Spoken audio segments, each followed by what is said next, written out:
Hello students, welcome to mechanical concepts. आज के इस वीडियो में हम सीखने वाले हैं वीसीआरएस के बारे में। Okay, vapour compression refrigeration system. Okay, अब ये वीडियो मैंने इसलिए स्टार्ट किया है कि आपका जो 7 मार्क का सम है वो आप कर पाए। ओके, तो वीसीआरएस का देखिए पहले हम सीखने वाले हैं। आप देखिए यहाँ पे ये रहा वीसीआरएस। ओके, थर्ड चैप्टर में वीसीआरएस का देख सकते हो आप। ये क्वेश्चन नंबर जो 12 है वो हर साल पूछा गया है कि वीसीआरएस के साइकिल आपको एक्सप्लेन करनी है पीवीटीएस पीएस डायग्राम के साथ, और सारे कंपोनेंट को नाम भी लिखने हैं, सारे कंपोनेंट के नाम लिखने हैं ना। Explain vapour compression cycle PVTS PS diagram, draw schematic diagram VCRS का, उसमें ईच कंपोनेंट के नाम भी लिखना बोला है, और टीएस पीएस डायग्राम पे बताना है। स्कीमेटिक डायग्राम वापस ईच कंपोनेंट के नाम के साथ हमें एक्सप्लेन करना है स्कीमेटिक डायग्राम, ठीक है। और वेपर कंप्रेशन साइकिल को पीवीटीएस पीएस डायग्राम पे देखिए हर बार यही पूछा है ना, निगलेक्ट करना है सुपर हीटिंग सब कूलिंग, ये सारी चीज़ मैं आपको एक्सप्लेन करने वाला हूँ।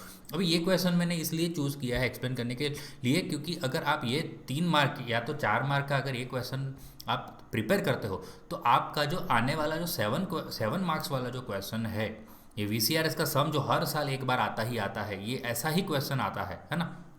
तो वो 7 मार्क का आप क्वेश्चन बहुत अच्छे से अटेम्प्ट कर पाओगे अगर उस वीडियो को आप अच्छे से, आज की इस वीडियो को अगर आप अच्छे से समझते हो। आप साइकिल आपको अगर पता है वीसीआरएस की तो आपको सम आपके लिए बहुत ही आसान पड़ जाएगा, ठीक है। इसका मतलब वो उसके 3 और 4 में से आप 3 मार्क मानो, वो 3 मार्क और इसके 7 मार्क सम के, तो 10 मार्क आपके एग्जाम में पक्के हो जाएंगे, ठीक है। तो आज का वीडियो बहुत ही ध्यान से देखना, और आज की वीडियो के बाद जो सेकंड वीडियो है जो 7 मार्क के लिए मैं बनाऊंगा तो वो भी आप ध्यान से देखना। तो 3+7 तो हो जाएगा आपका 10 मार्क्स की प्रिपरेशन। ओके, तो चलिए इस वीडियो को स्टार्ट करते हैं। वीसीआरएस को एक्सप्लेन करना मैं स्टार्ट कर देता हूँ। ओके, तो चलो, वेपर कंप्रेशन रेफ्रिजरेशन सिस्टम, ठीक है।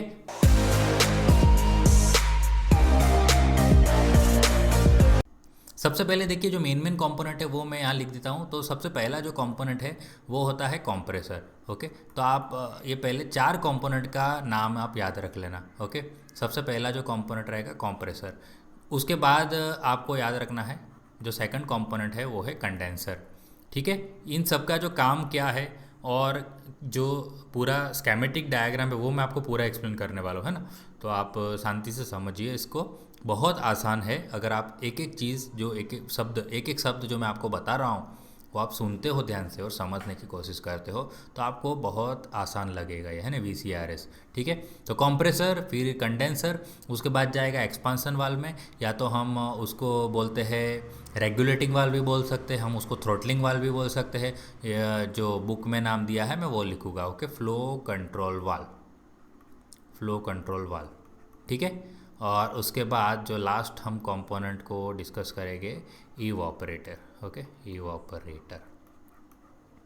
चलिए इसको मैं आपको एकदम आसानी से एक चीज़ पहले समझा दूँ कि इन सब के काम क्या है। तो देखिए क्या होगा, कंप्रेसर क्या करेगा, प्रेशर बढ़ाएगा, टेम्परेचर बढ़ाएगा। ओके, और इसका एक ऑपोजिट कंपोनेंट रहने वाला है जो है फ्लो कंट्रोल वाल्व। ओके, तो देखिए ऑपोजिट 1 का ऑपोजिट कौन है, 3, जो थर्ड फ्लो कंट्रोल वाल्व है, ये क्या करेगा, साइकिल के अंदर प्रेशर को कम करेगा और टेम्परेचर को कम करेगा, ठीक है। तो ये रिवर्स प्रोसीजर हो गया। अब देखिए कंप्रेसर के बाद जो प्रेशर बढ़ा दिया, कंप्रेसर ने जो प्रेशर टेम्परेचर बढ़ा दिया, अब कंडेंसर में क्या होगा, पहले तो प्रेशर टेम्परेचर कांस्टेंट रहेगा, इसमें क्या फेज कन्वर्जन होगा। ओके, फेज कन्वर्जन,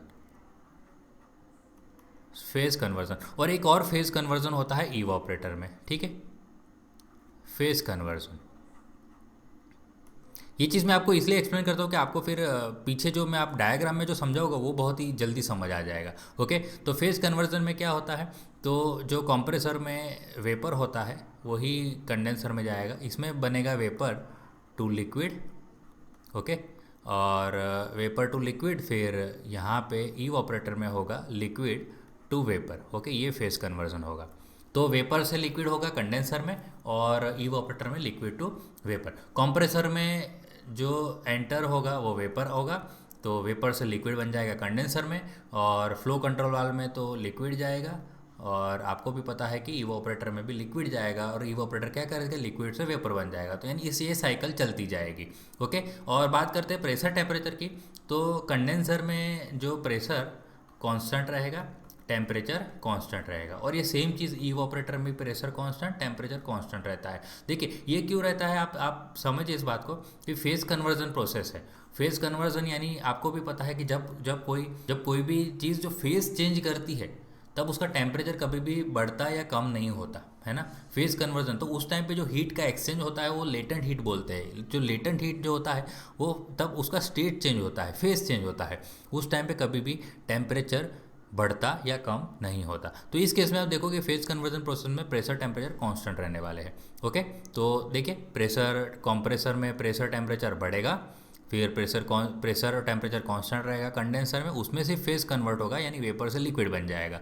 ओके, और फ्लो कंट्रोल वाल्व में प्रेशर और टेम्परेचर सडनली एकदम लो हो जाएगा और वही लो टेम्परेचर जो है वो काम आने वाला है फेज कन्वर्जन में, जो लिक्विड से वेपर बनेगा और इसके अंदर प्रेशर टेम्परेचर कांस्टेंट रहेंगे। ठीक है, तो चलिए इस चीज़ को हम अरेंजमेंट इसकी देखते हैं अच्छे से, है ना। तो सबसे पहले मैं कंप्रेसर की बात करूँगा।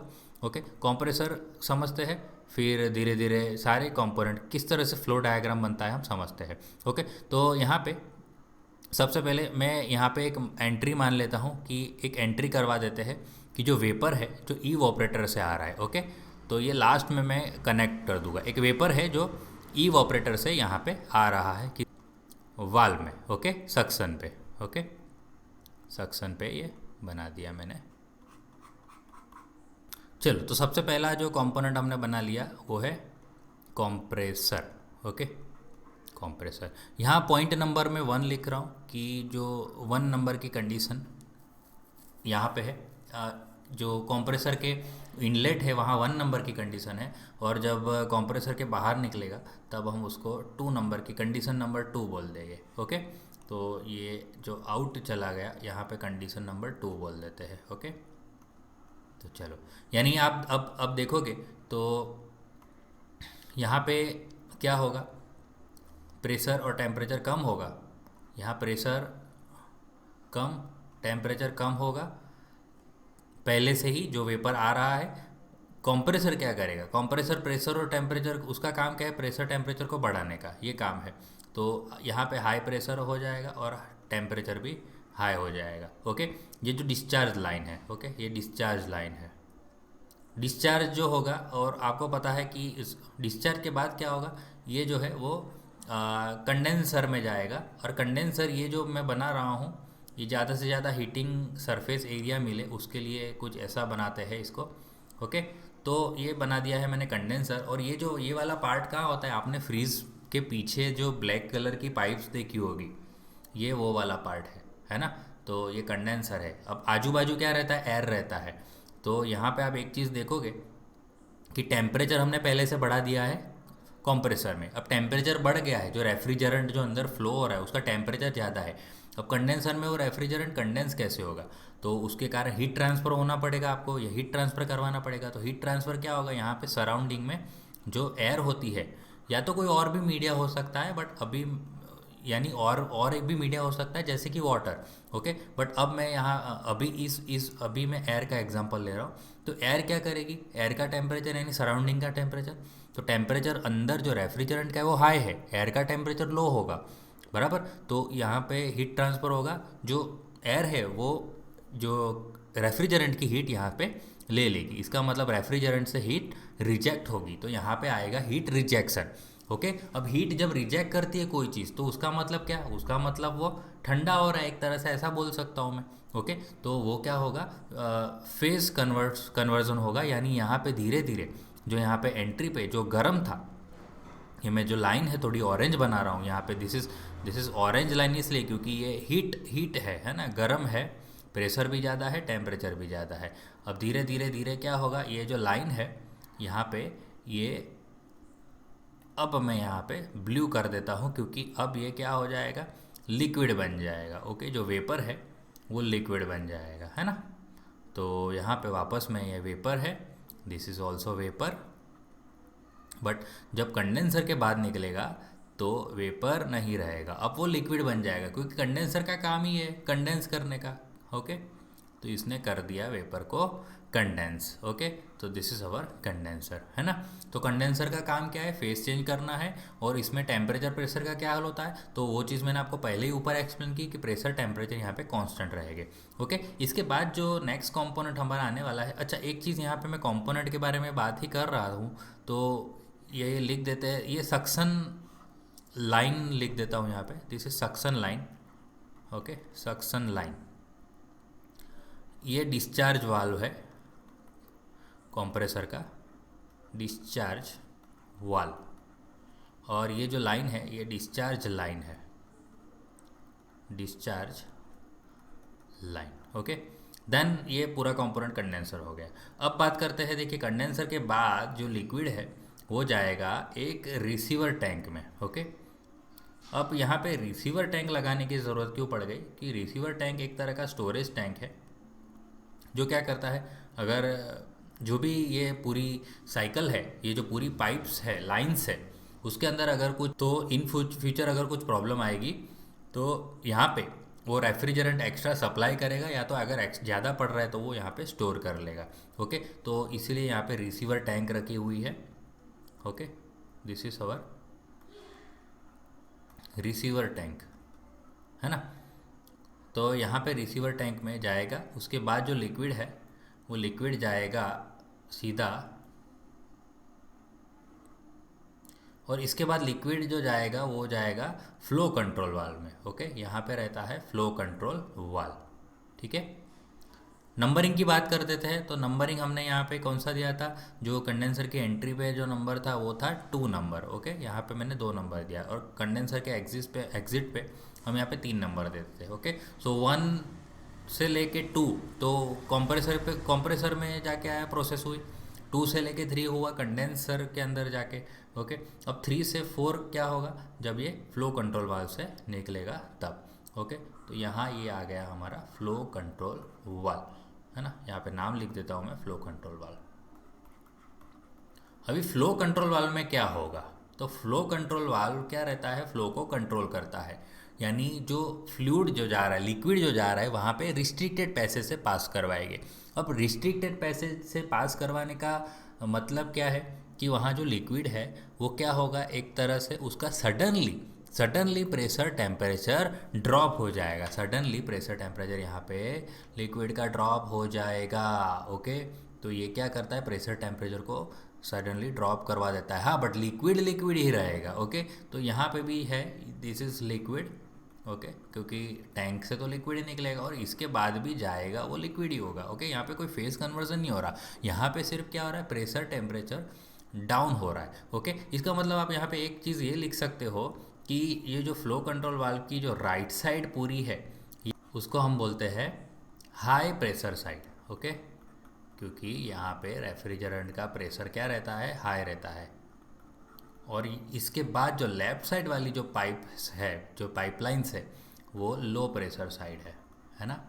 अब इसका मतलब क्या होगा, कि जो हाई प्रेशर वाली जो पाइप्स है वो हमें उसका डिज़ाइन करते वक्त ध्यान रखना पड़ेगा। और हाई प्रेशर साइड है तो हमारी पाइपलाइंस भी ऐसी स्ट्रांग होनी चाहिए। ओके, तो लो प्रेशर साइड पे इतना स्ट्रांग नहीं होगा तो चलेगा, क्योंकि कम प्रेशर है तो हमें इतना टेंशन नहीं है। ओके, तो चलिए यहाँ पे अभी तक हम कहाँ पहुँचे, दिस इज़ थर्ड के बाद ये नंबरिंग में हम बात करते हैं, this is 4th number. Okay, तो देखिए फ्लो कंट्रोल वाल्व ने क्या कर दिया, प्रेशर टेम्परेचर सडनली ड्रॉप कर दिया। अब खास बात यह है कि आप याद रखो, यहाँ पे प्रेशर और टेम्परेचर ड्रॉप हो गया, तो ये ड्रॉप हुआ जो टेम्परेचर है ये कहाँ काम आएगा, तो ईवोपरेटर में। अब ये जो देखिए, ये जो वाली लाइंस मैं बना रहा हूँ ये क्या है, ईवोपरेटर है। अब ये जो ईवोपरेटर है ये कहाँ रहता है भाई, तो ये रहता है आपके रेफ्रिजरेटर के अंदर की तरफ, जहाँ पे हम सारी चीज़ें फ्रीज के अंदर रखते हैं। यहाँ पे हम वेजिटेबल्स रखते हैं, वाटर रखते हैं, ओके, और भी चीज़ें रखते हैं, मिल्क रखते हैं। तो वो सब क्या रहता है, अब वो उसका टेम्परेचर ज़्यादा रहता है रेफ्रिजरेंट के अंदर के टेम्परेचर में, है ना। क्योंकि यहाँ पे जो टेम्परेचर सडनली ड्रॉप हो गया है, प्रेशर ड्रॉप हो गया है, तो टेम्परेचर कितना ड्रॉप होता है, माइनस में चला जाता है टेम्परेचर। अब टेम्परेचर माइनस में जाता है वो, और उसके कांटेक्ट में ये सारी चीज़ें आती है रेफ्रिजरेटर में रखी हुई, तो हीट ट्रांसफ़र होगा। तो हीट ट्रांसफ़र यहाँ पे कैसा होगा आप देखिए, तो जैसे तो यहाँ पे मैं एक तरह का बोल सकता हूँ कि हीट एडिशन होगा हमारा, है ना। यहाँ पे क्या होगा हमारा हीट एडिशन। ओके, तो जो चीज़ें हैं वहाँ से जो हीट है वो अंदर आएगी। ओके, वो हीट अंदर आएगी तो उसको हम बोलते हैं हीट क्यू ए बोल सकते हैं, हीट ऐड हो रही है इसके अंदर। ओके, अब हीट ऐड हो रही है तो ये जो लिक्विड है धीरे धीरे वेपर में कन्वर्ट होना स्टार्ट हो जाएगा, बराबर। तो इसके बाहर जो निकलेगा वो क्या निकलेगा भाई, वेपर निकलेगा। ओके, तो आप देखो, तो ये बन गया हमारा वेपर। वेपर कैसे हुआ, तो हीट को लेके, क्योंकि हीट कैसे हुआ, तो हीट कहाँ से आई, वो आजू बाजू से जो हमने वाटर रखा था, जिसको आइस बनाना था, मिल्क रखा था ठंडा करने के लिए, वेजिटेबल्स ठंडे रखने के लिए वो सारी हीट किसने ले ली, रेफ्रिजरेंट ने ले ली।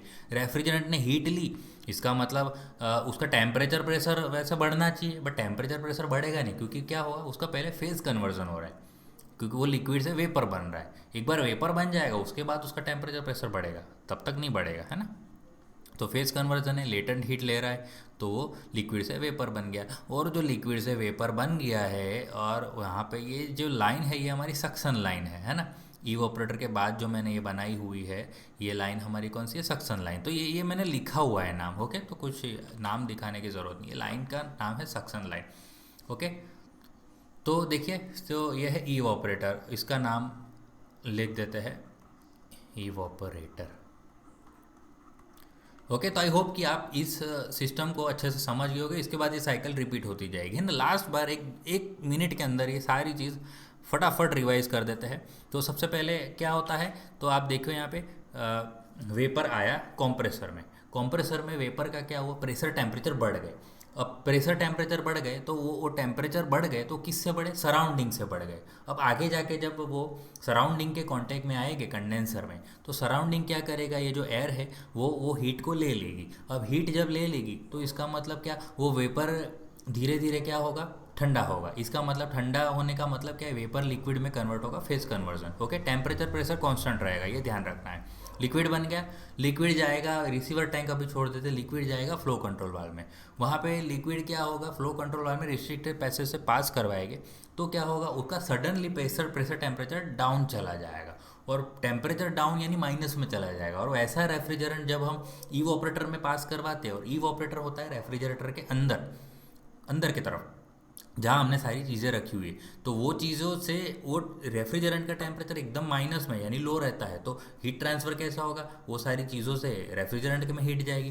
अब रेफ्रिजरेंट हीट होगा यानी वो लेटेंट हीट होगी, इसका मतलब वो लिक्विड से फेस चेंज करना स्टार्ट करेगा, वेपर बन जाएगा, और सेम वेपर जाएगा कंप्रेसर में, कंप्रेसर वापस प्रेशर टेम्परेचर बढ़ाएगा। तो ये इस तरह से पूरी साइकिल चलती जाती है ना। तो ये हम देखिए, स्केमेटिक जो डायग्राम हमें बनाना था वो हमने बना दिया है ना। तो आई होप कि आपको ये चीज़ समझ आ गई है। अब हम समझ लेते हैं कि इसके पीवीटीएस डायग्राम हम बनाते हैं, पीवीटीएस डायग्राम बनाते हैं, ठीक है। फटाफट तो पीवीटीएस डायग्राम देखिए, समझने के लिए आपको ये समझना बहुत ज़रूरी था, है ना। उसके बिना आपको ये इतना समझ में नहीं आएगा, ठीक है।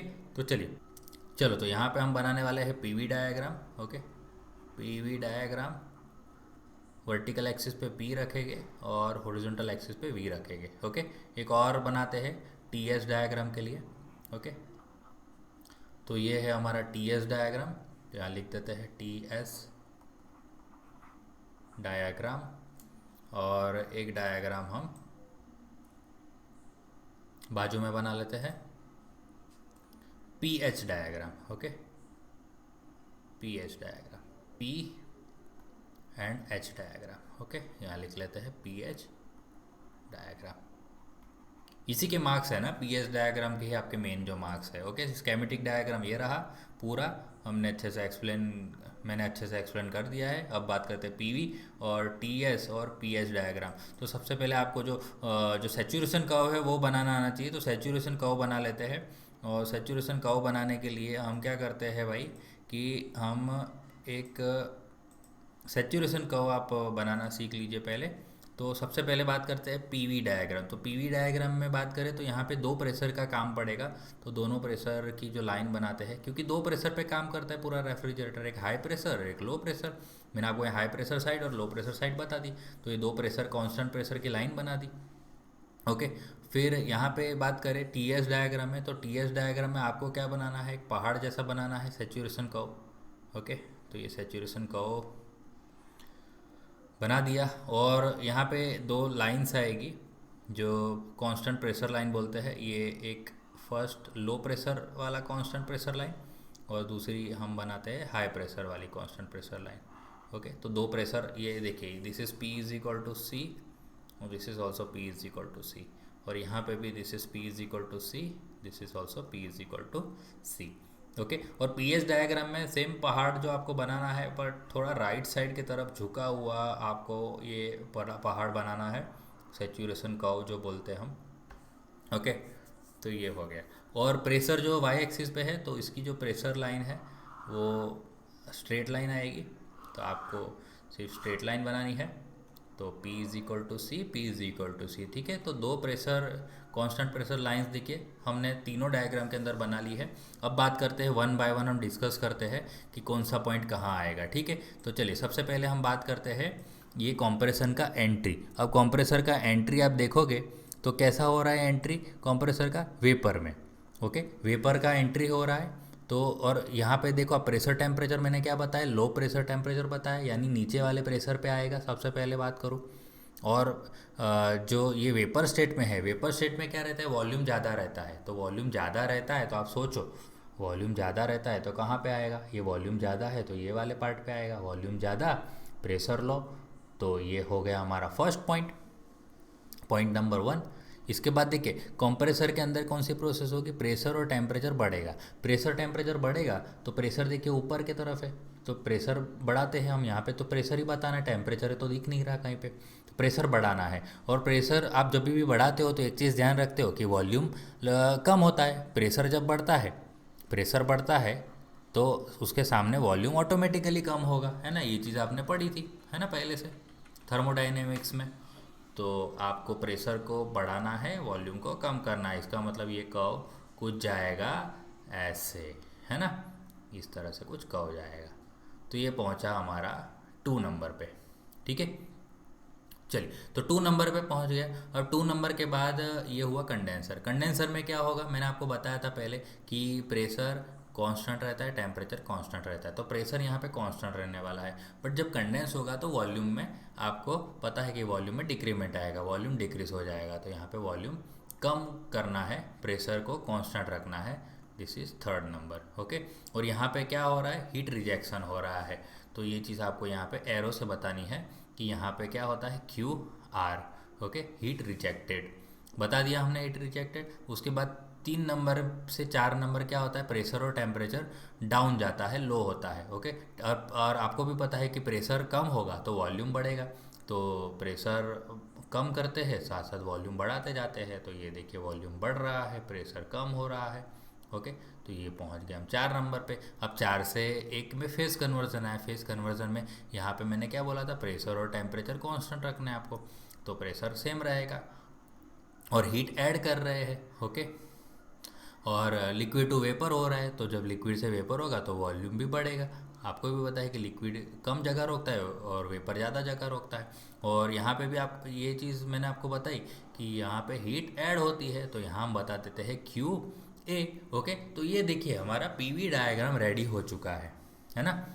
ये पीवी डायग्राम हमारा रेडी हो चुका है। अगर आपको सारे कंपोनेंट यहाँ पे भी बताना है कि क्या क्या कौन सी प्रोसेस हुई तो मैं आपको बता देता हूँ, ठीक है। तो ये आपके एग्ज़ाम के लिए नहीं है, बट ये आपके लिए है खाली। देखिए ये हुआ पहला कॉम्प्रेसर। ओके, ये कॉम्प्रेसर, फिर ये वाला हुआ हमारा कंडेंसर। ओके,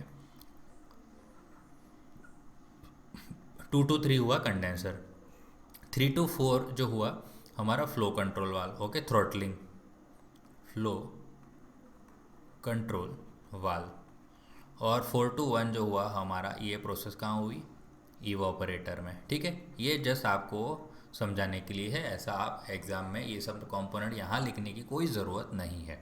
ओके, अगर आप चाहे तो नीचे लिख सकते हो अच्छे से कि 1 to 2 प्रोसेस कहाँ हुई, 2 से 3 कहाँ हुई, 3 to 4 कहाँ हुई और 4 to 1 कहाँ हुई। ये चीज़ अगर आप चाहो तो लिख सकते हो। ओके, यहाँ आप लिख देना कंप्रेसर, कंप्रेसर लिख देना, 2 से 3 आप लिख देना कंडेंसर। ओके, उसके बाद आप फ्लो कंट्रोल वाल लिख देना, फ्लो कंट्रोल वाल, और उसके बाद यहाँ पे लिख लेना इवोपरेटर। Okay, evaporator. चलिए फटाफट लिख देता हूँ मैं यहाँ पे। चलिए अब बात करते हैं टी एस डायग्राम की। तो टी एस डायग्राम सेम चीज़ आप देखिए, 1 नंबर पे जो एंट्री है, आप देखिए 1 नंबर पे कौन सी एंट्री है, प्रेशर टेम्परेचर लो है। ओके, प्रेशर टेम्परेचर लो है, बट आपको यहाँ पे देखिए, जब एक चीज़ आपको क्या ध्यान रखना है कि जब भी ये जो वेपर यहाँ लिक्विड से जो वेपर बनेगा, वो वेपर की कौन सी कंडीशन होगी। यहाँ जो ये वेपर लिखा है एग्जिट पॉइंट जो आपको दिख रहा है ई ऑपरेटर का यहाँ पे, ओके, यहाँ मैं आपको बता रहा हूँ। चलो यहाँ पे ये जो मैं एग्जिट पॉइंट बताया है इवोपरेटर के बाद, तो यहाँ जो वेपर होगा वो कैसा होगा, वेपर की कंडीशन कैसी हो सकती है। तो 3 कंडीशन हो सकती है। ओके, एक तो हो सकती है वेट, यानी जिसका कोई एक्स होता है ड्राइनेस फ्रैक्शन, एक होती है dry and saturated. Okay, dry and saturated, और एक हो सकता है super heated. Okay, super heated. तो ये 3 कंडीशन हो सकती है वेपर की, कब, ई ऑपरेटर के बाद। ई ऑपरेटर के बाद यानी कंप्रेसर के पहले। तो कंप्रेसर के पहले 3 पॉसिबिलिटी है, यहाँ पे 3 पॉसिबिलिटी है कि ये जो पॉइंट है 1 नंबर, देखो ड्राई एंड सैचुरेटेड होगा तो ये पॉइंट आएगा यहाँ पे। मैं मान लेता हूँ कि ये प्रेशर पे काम कर रहा है। ओके, ये 2 प्रेशर यहाँ पे पहले ही बना लिया है मैंने, तो इसको हम 1 बोल देते हैं। अगर वो वेट होगा तो ये कर्व के अंदर की तरफ होगा, तो जिसको मैं 1 डैश बोल देता हूँ। और अगर वो सुपर हीटेड होगा तो ये जाएगा यहाँ पे, तो उसको मैं बोल देता हूँ 1 डबल डैश। समझ रहे हो आप लोग, है ना। तो ये हो गई क्या, जो कंप्रेसर है उसकी एंट्री। तो कंप्रेसर की एंट्री 3 पॉसिबिलिटीज़ है, या तो वो वेट होगा तो आपको ऐसे बताना है 1 डैश वाला, अगर ड्राई सैचुरेटेड एंट्री होगी तो वो पॉइंट यहाँ पे बताना है एकदम कर्व, सैचुरेशन कर्व के ऊपर, और सुपर हीटेड होगा तो आपको सैचुरेशन कर्व के राइट साइड बताना है पूरा, जो 1 डबल डैश मैंने बताया हुआ है। ओके, यहाँ आपके एक जो क्वेश्चन है आप यहाँ पे देखिए, क्वेश्चन में एक चीज़ ये भी बोली थी हमें, ध्यान से अब देखा होगा आपने कि सुपर हीटिंग नहीं चाहिए, और बाद में सब कूलिंग भी बताओगे, सब कूलिंग कहाँ होता है, सुपर हीटिंग नहीं चाहिए। तो अभी ये वाला अगर आपको क्वेश्चन पूछा है ना समर 2019 वाला, तो उसमें आपको सुपर हीटिंग वाला पॉइंट नहीं बताना, ये वाला 1 डबल डैश मत बताना आप। अगर बोला है कि सुपर हीटिंग नहीं बताना, और ये 1 के बाद देखिए कहाँ जाता है, 1 के बाद ये लाइन जाती है सुपर हीटिंग वाले पार्ट में, तो ये वाला भी मना कर रहे हैं वो लोग बताने के लिए, है ना, वो जो अभी मैंने आपको क्वेश्चन बताया। तो देखिए ये चला जाएगा 2 नंबर यहाँ पे, ये 1 डबल डैश वाला पॉइंट जाएगा यहाँ पे 2 डबल डैश पे। ओके, और ये जो 1 डैश जो पॉइंट है ये जाएगा, इसका जो एग्जिट होगा कंप्रेसर के बाद वो ड्राई एंड सैचुरेटेड होगा। सम्स में जनरली ये वाला ज़्यादा पूछते हैं, ये 1 डैश 2 डैश आपको जो दिख रहा है ना, ये सम्स के अंदर ज़्यादा पूछता है कि उसमें ऐसा बोला होता है जो कंप्रेसर का एग्जिट होता है वो कैसा होता है, ड्राई एंड सैचुरेटेड होता है। तो ये वाला कंडीशन होता है ना। तो अभी वो जो पेपर बताया था मैंने आपको, ये सुपर हीटिंग नहीं चाहिए, उसमें भी आपको ये वाला ही बताना है, ये जो 1 डैश 2 डैश है ना, वो वाला ही बताने को बोला है। ठीक है, तो ये हो गया हमारा कंप्रेसर, जिसमें देखिए टेम्परेचर बढ़ा दिया हमने, आपको दिख रहा है ये टेम्परेचर बढ़ता हुआ। ओके, ये अपसाइड जा रहा है। तो 3 लाइन आपको, जब कुछ नहीं बोला तो 3 लाइन बता सकते हो, और कुछ बोला है तो आपको आप एक भी बता सकते हो, ऐसा जरूर नहीं कि 3 ही लाइन बतानी, बराबर। ये 3 पॉसिबिलिटीज़ है जो मैं आपको सारी आपसे शेयर कर रहा हूँ कि 3 तरह से पॉसिबिलिटी है कंप्रेसर के एंट्री और एग्जिट का। अब जो 2 के बाद जो जाएगा वो तो 3 नंबर, उसमें तो टेम्परेचर प्रेशर कांस्टेंट रहेगा, तो खाली सुपर हीटेड होगा तो उस टाइम पे वो सुपर हीटेड टेम्परेचर डाउन आएगा, और डाउन आने के बाद टेम्परेचर कांस्टेंट होगा। ठीक है, वो आप ध्यान रखना। और तो ये देखिए ये टेम्परेचर और pressure constant pressure line follow कर रहा है, आपको दिख रहा है, ये जो मैंने पहले से लिख दिया कांस्टेंट प्रेशर लाइन। तो यहाँ पे वो कंडेंसर का ख़त्म हो जाएगा 3 नंबर पे। तो आप यहाँ पे 3 नंबर, इसके आगे अगर जाना है तो वो उसको सब कूलिंग बोलते हैं। तो यहाँ पे एक क्वेश्चन जो मैंने बोला कि सब कूलिंग नहीं करना, इसका मतलब ये बता रहा है कि 3 नंबर यहीं पे एग्जिट हो रहा है। ओके, हीट रिजेक्शन यहाँ पे हो रहा है, इसीलिए आपको एंट्रोपी कम होती हुई दिखाई दे रही है। ओके, यहाँ पे क्या हो रहा है, हीट रिजेक्शन हो रहा है। एंट्रोपी का क्या है, आपको भी पता है कि एंट्रोपी कब बढ़ती है और एंट्रोपी कब कम होती है। तो एंट्रोपी कब बढ़ती है, जब आप हीट ऐड करते हो सिस्टम में, जब आप हीट ऐड करते हो तो एंट्रोपी बढ़ती है, और सिस्टम से जब हीट रिजेक्ट करते हो तो एंट्रोपी कम होती है। तो यहाँ पे देखिए सिस्टम में क्या हो रहा है, हीट रिजेक्ट हो रही है, सिस्टम से हीट रिजेक्ट हो रही है, हीट रिजेक्ट हो रही है, एंट्रोपी पे कम होना चाहिए। तो देखिए एंट्रोपी कम हो रही है ना, लेफ्ट साइड जा रहा है ये एरो। तो ये सब चीज़ें बेसिक कॉन्सेप्ट है, ये भी आपको ध्यान रखना है। ओके, अब उसके बाद क्या हो रहा है, जो हमारा फ्लो कंट्रोल वाल्व है, तो फ्लो कंट्रोल वाल्व में टेम्परेचर सडनली ड्रॉप हो जाएगा, और सडन ड्रॉप के साथ जो है थोड़ी बहुत यहाँ पे एंट्रोपी बढ़ेगी। तो हल्का फुल्का जो कर्व है वो राइट साइड की तरफ मुड़ेगा। ओके, तो 4 नंबर। और उसके बाद है ईव ऑपरेटर। तो ईव ऑपरेटर में आपको भी पता है कि ईव ऑपरेटर में क्या होता है, हीट एडिशन होता है, और अभी अभी बताया हीट एडिशन होता है तो एंट्रोपी बढ़ेगी। और दूसरा एक चीज़ ध्यान रखना है कि टेम्परेचर कांस्टेंट रखना है, क्योंकि फेस कन्वर्जन है। ओके, यहाँ क्योंकि ये लिक्विड बनने जा रहा है वेपर, ओके, राइट साइड तरफ की वेपर की तरफ जा रहा है। ओके, ड्राइनेस फ्रैक्शन बढ़ रहा होगा, या तो वो 1 डैश पे अटकेगा, या तो वो 1 पे अटकेगा, या तो वो 1 डबल डैश पे अटकेगा। ओके, तो 3 पॉसिबिलिटी है यहाँ ईव ऑपरेटर के एग्जिट की बोलो या कंप्रेसर के एंट्री की बोलो। ठीक है, तो यहाँ पे ये देखिए टीएस डायग्राम भी हमारा अच्छे से कंप्लीट हो चुका है। ओके, ये सेम सिचुएशन अब पीएस डायग्राम में बनानी बहुत आसान होगी। तो पीएस डायग्राम में देखिए ये जो कंप्रेसर की एंट्री है ये ड्राई सेचुरेटेड होगी तो कहाँ होगी, यहाँ पे होगी, ये 1। अगर वेट होगी तो हम अंदर की तरफ ले लेते हैं, और अगर सुपर हीटेड एंट्री होगी तो बाहर की तरफ ले लेते हैं। इसके बाद क्या होता है, जो कंप्रेसर होता है उसमें प्रेशर बढ़ेगा और एंथैल्पी भी बढ़ेगी। तो प्रेशर बढ़ा रहे हैं और एंथैल्पी भी बढ़ा रहे हैं, तो राइट साइड की तरफ इसको एरो को मोड़ना है।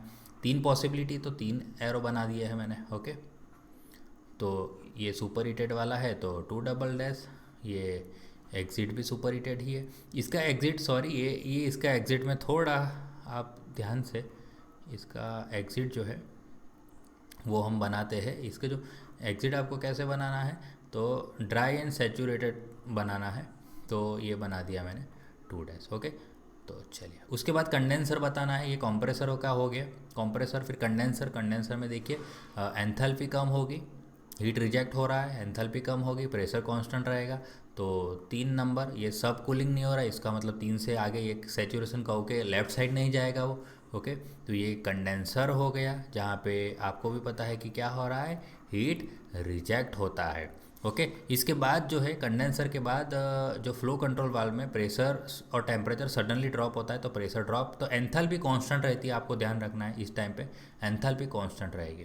तो यहाँ पे स्ट्रेट लाइन आएगी। ओके, क्योंकि एंथैल्पी कांस्टेंट है, प्रेशर ड्रॉप हो रहा है तो प्रेशर ड्रॉप होता हुआ मैंने बता दिया। ओके, इसके बाद की बात करें तो इसके बाद ईव ऑपरेटर, तो ईव ऑपरेटर में हीट एडिशन होगी तो एंथैल्पी बढ़ेगी, एंथैल्पी बढ़ेगी, हीट ऐड हो रही है, फेस कन्वर्जन हो रहा है, तो प्रेशर कांस्टेंट यहाँ पे रहने वाला है। This is Q A. Okay, तो देखिए ये 3 जो डायग्राम है, पीवी डायग्राम, टीएस डायग्राम और पीएस डायग्राम, ये देखिए कितने आसानी से हमने समझ लिया है ना। मतलब अगर हमें ये प्रोसेस पता है पूरी, अगर हमें ये पूरी प्रोसेस पता है, compressor, condenser, flow control valve और ईव ऑपरेटर, ये चारों की प्रोसेस पता है और चारों में क्या होता है मैंने आपको पहले ही बता दिया है, तो वो चीज़ अगर आपको पता है तो अब ये जो डायग्राम है ये चीज़ आप अच्छे से समझ सकते हो। थोड़ा बहुत आपको पीवीटीएस और पीएस डायग्राम का जो बेसिक नॉलेज है थर्मोडायनेमिक्स में हमने पढ़ा था उसका भी नॉलेज हल्का फुल्का होना चाहिए। ठीक है, तो अगर उसका भी आपको अगर नॉलेज नहीं है थर्मोडायनेमिक्स रिलेटेड ये सब डायग्राम, तो उसके भी वीडियोस आपको फ्यूचर में देखने मिल जाएंगे। ओके, तो अभी के लिए देखिए आपके 3 मार्क का प्रिपरेशन हो चुका है। यहाँ पे सम, ये 3 मार्क का जो क्वेश्चन है वो मैं बताने वाला था, तो वो 3 या तो 4 मार्क का हो गया है। नेक्स्ट वीडियो जो आने वाला है वो आने वाला है, इसी डायग्राम का हेल्प लेके हम सॉल्व करने वाले हैं ये सम्स, है ना, न्यूमेरिकल्स ऑन VCRS। विंटर 18 का सम्स है, समर 18 का सम्स है, समर 19 का सम्स है, विंटर 19 का। सबसे पहला हम जो सॉल्व करने वाले हैं वो है विंटर 19। ओके, वो सॉल्व करेंगे, वो मैं आपको अच्छे से सॉल्व करके दिखाऊंगा, और 7 मार्क मैं आपको गारंटी देता हूँ कि वो 7 मार्क की भी आपके जेब में ही होंगे। ओके, तो 3 मार्क्स का ये वीडियो, 7 मार्क्स का नेक्स्ट वीडियो, 10 मार्क्स के 2 लेक्चर। ओके, मिस मत करना। और वीडियो अभी ये अच्छा लगा है तो लाइक करना है, ज़्यादा से ज़्यादा अपने दोस्तों से शेयर करना है ताकि वो भी लर्न कर सके, एग्ज़ाम की प्रिपरेशन कर सके।